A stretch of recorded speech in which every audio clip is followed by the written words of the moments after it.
So I think that a lot of times as scientists we feel this resistance to uncertainty. We can be very scared that it will affect our reputation or confuse audiences.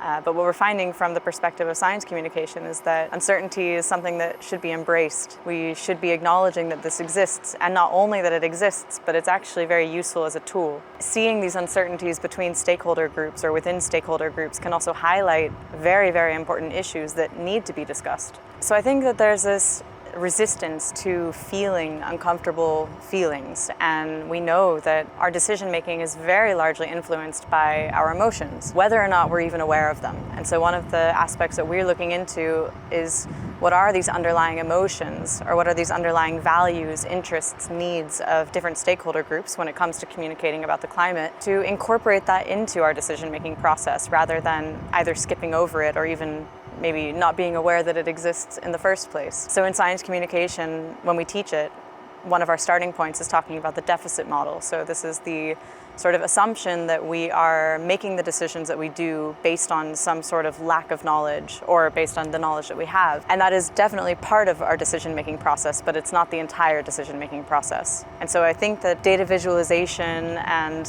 being able to communicate in a clear way is absolutely very important. And we also need to be acknowledging the role of emotions in our decisions. I think that it's important that things are standardized so that we can talk about it together, so that we are using the same terms, but also that we're using the same terms in the same way. And this is actually ties in with another part of our teaching about definitions. So we often have an assumption that we are all using words in the same way.